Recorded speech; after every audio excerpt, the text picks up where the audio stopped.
کرنے کا طریقہ بتا۔ کیا بات ہے میرے بھائیوں، دین نے کوئی کام چھوڑا ہی نہیں ہے۔ مصیبت یہ ہے ہم نے دین کو دین سمجھا ہی نہیں۔ یہ اولاد میں اگر محبت کرانا چاہتے ہو نا، اور یہ میں وہ نسخہ بتانے لگا ہوں، سارے کہیں گے یار واہ اے تے سانوں پتہ سی پر اسی کیتا ہی کدی نہیں۔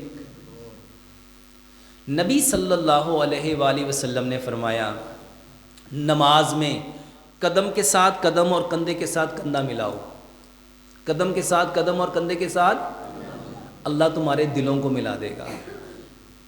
اللہ تمہارے، میرے بھائیوں یہ نماز نہیں تھی، یہ آپس میں محبت بڑھانے کا سب سے بڑا ذریعہ تھا۔ اگر میں اپنے بھائی کو اپنے ساتھ مسجد میں لاتا، اپنے ساتھ اس کو کھڑا کرتا، اس کے قدم کے ساتھ قدم ملاتا، کندھے کے ساتھ کندھا ملاتا، تو اللہ نے میرے دل کو اس کے دل کے ساتھ۔ اگر آپس کی محبت بڑھانا چاہتے ہو اپنے بھائیوں کے ساتھ، اپنے دوستوں کے ساتھ، اپنے رشتہ داروں کے ساتھ، تو واللہ ان کو مسجد میں لاؤ، ان کو اللہ کے سامنے کھڑا کرو، ان کے قدم کے ساتھ قدم اور کندھے کے ساتھ کندھا ملاؤ گے تو اللہ کس کو ملا دے گا؟ اچھا میں کہانی سنا رہا ہوں کہ حقیقت ہے؟ نبی صلی اللہ علیہ وسلم نے فرمایا جو قدم سے قدم ملاتا ہے، کندھے سے کندھا ملاتا ہے، اللہ ان کے دلوں کو ملا دیتا ہے، اور جو اس میں اختلاف کرتا ہے اللہ ان کے دلوں کو ٹیڑھا کر دیتا ہے۔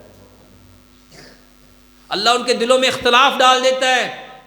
اور سچ بتاؤ ہم اپنے بھائیوں کو مسجد میں لاتے ہی نہیں، اپنے بیٹوں کو مسجد میں۔ ہر شخص کہتا ہے میری اولاد نافرمان ہے۔